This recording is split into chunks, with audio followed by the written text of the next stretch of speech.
After a storm knocked a tree into the road, this man cleared enough space for an ambulance to pass. He moved only what was blocking the vehicle, but the city fined him for unauthorized removal of municipal property. Now watch how the judge views that decision. Your Honor, a storm came through that morning and knocked a tree across the road in front of my house. About 20 minutes later, I heard sirens. An ambulance was trying to get through but couldn't pass. I used my chainsaw to cut a narrow path and move part of the trunk to the side.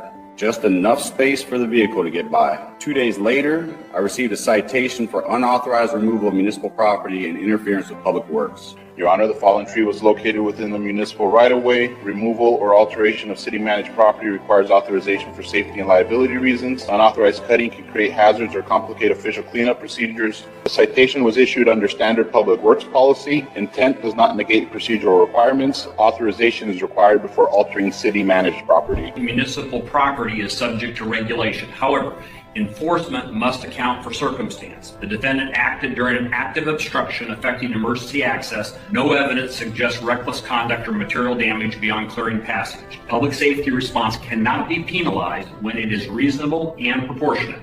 The citation is dismissed.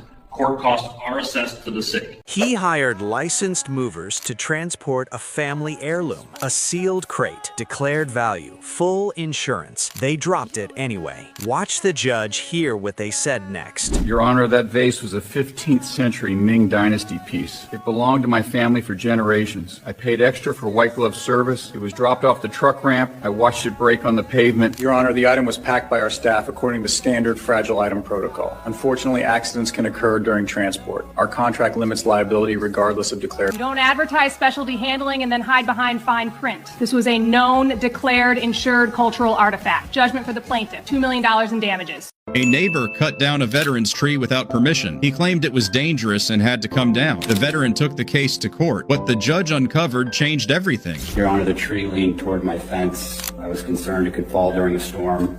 I believed it posed a safety risk. I acted to protect my property. I didn't think I needed permission. Your Honor, that tree stood on my property for over 30 years. It provided shade to my home and my neighbors as well. I woke up one morning and it was gone. No warning, no notice. I served this country and I followed the law. I expected the same respect. Survey shows the tree was entirely on the veteran's property. There was no emergency order and no immediate danger. Cutting it down without consent was unlawful. The defendant is ordered to pay full replacement value and damages. This court does not excuse taking the law into your own hands. Case closed. A neighbor's dog chewed up a baseball signed by Babe Ruth and Lou Gehrig, worth $500,000. He offered a brand new $5 ball as a replacement. The judge is about to hit a home run. My dog jumped the fence and grabbed it. Look, it was old, yellow, and had ink scribbles all over it. I bought him a brand new Rawlings from the store. It's clean. Scribbles? That was a 1927 Yankees team ball. It was signed by Babe Ruth and Lou Gehrig. It was a family heirloom worth $500,000, and you let your poodle turn it into a chew toy.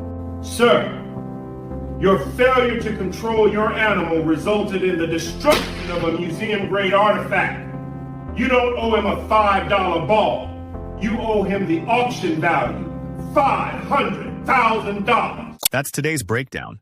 If you're as shocked as we are, hit follow and share this with someone who needs to hear it. More unbelievable cases are coming soon.